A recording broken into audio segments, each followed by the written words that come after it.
I want to talk about Contra. It was one of the all-time classic NES games. Everybody who owned an NES, it was required that you had Contra. Every friend that I knew always had a shoebox just full of Nintendo games, and Contra was always in there. So it's definitely a game I have a lot of fond memories, and there's really not a lot you can say bad about Contra. It's pretty much a perfect example of a side-scroller shooter. So it wouldn't really work as a nerd review. So instead what I decided to do was sort of like a, like unscripted commentary on it and just talk about a video game memory that I'd like to share. My first time beating Contra. To beat a game back then was kind of a big deal at the time. You didn't always beat every game you owned, and some you were more skilled at than others. And I never considered myself that skilled in general. I always felt like the other kids were usually better at things than me. Like, I was never good at sports or anything like that. I always had a really low self-esteem. But I realized something, that whenever kids would come over and they'd play Contra with me, they'd come over like, hey, you want to play some Nintendo? Yeah, what game? How about Contra? Yeah, let's play Contra. And you start it up, I'd hit the start button, and then they'd be like, wait, hit the reset, and then I'm like, what? And they say, you forgot to put in the code. I'm like, oh, the code? Oh, there's a way to cheat with this game, huh? Contra wasn't the hardest game. I can think of many others that are harder, but you still wouldn't say it's easy. Now, Contra is a pretty challenging game. You have bullets flying at you constantly, one-hit deaths, 3 deaths, and then, it's game over. You get continues, and you can get some extra lives if you keep doing good, but basically, you gotta stay focused 100%. But this code that everybody was using would give you 30 lives. Now that really comes in handy, but for some reason, I never used the code. Not when I played alone, but when friends would come over, they'd always have to put in the code. So, I don't know why I never did it. It was all over Nintendo Power, so I knew what the code was, but I just felt like it was an inconvenience, or I tried to get it to work one time, it didn't work. Even to this day, I don't even think I know it. It's up, up, down, down, left, right, BA, or AB, one of those. But anyway, the fact that I never used the code was the reason I got good at the game. And the day I beat the game, I was probably around 9 years old, maybe 10, and it didn't happen the way I expected. I thought it would happen late at night after several hours of trying, but no, it actually happened really early in the morning when I wasn't even trying at all. My morning routine would go 6 in the morning, my mom would wake me up, she'd make me breakfast, send me to the bus stop, and by 7:30 the bus would come, take me to school.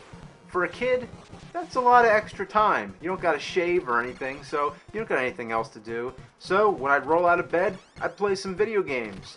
And 6:30, Video Power would come on. Yeah, it was this crazy game show.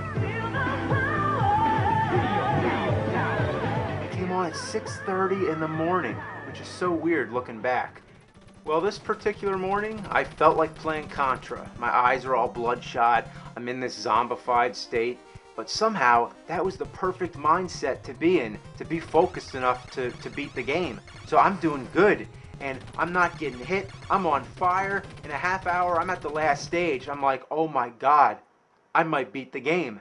By now, my mom's yelling at me, like, come eat your damn waffles or your pork roll or whatever. And I'm like, no, you don't understand the urgency of this. I don't even care I'm missing Video Power. Fuck Johnny Arcade. The school bus is gonna have to wait. I'm beating Contra. My dad comes in and is like, why don't you pause it? And that's the classic parent comeback. Why don't you pause it? I'm like, well, how am I gonna focus in school knowing that I have a Contra game at home that is paused on the last stage? No. So I'm getting closer to beating the game. My parents are both watching from the doorway behind me, and I could feel the excitement is actually sweeping onto them.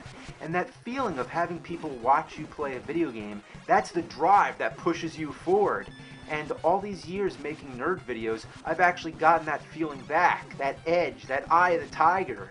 Because when I'm making a nerd video, literally the entire world is watching because of the internet, and I would have never imagined that years ago. It sounds like something out of a science fiction movie or something. But anyway, having people watch me play a video game has actually helped me personally recapture that do or die feeling, and I've truly gone back to the past. Another thing really exciting about this moment was just knowing that I'd be able to go to school and tell my friends what the end of the game looked like. Because back then you couldn't look it up on the internet and find out. Like for example, Legend of Zelda, the instruction manual talked about Ganon, and everybody knew the end of the game was going to be some guy named Ganon, but nobody knew what Ganon looked like. Same thing with Contra. It talked about the Red Falcon. So I get to the end of the game expecting some kind of fiery bird or something, and then I see that thing. I'm like, oh my god, is that the Red Falcon? It blows up. The game keeps going. No. I knew it wasn't over. So then I get to this giant heart, and it's clearly a dead end, so I know this is the last boss. I'm really excited, but at the same time, a little disappointed that this is what I'm going to have to report to my friends. Like, hey, I beat Contra. Oh, you did? What was the last guy? It was like this giant heart. Well, anyway, I didn't have time to question it. I had an adrenaline going. My own heart was beating really fast. I'm literally shaking like, oh my god, I'm going to beat the game. I'm going to beat the game. I'm going to beat the game. And I beat it. I beat Contra. And my parents are clapping, and my dad says another typical parent reaction like, oh, you beat the game. Good. That means you're going to stop playing it all the time. So I eat breakfast, get on the school bus, and go to class, brag about it to all my friends, and I beat Contra without the code. And to this day, whenever somebody asks me if I beat Contra, I say, I beat Contra before breakfast.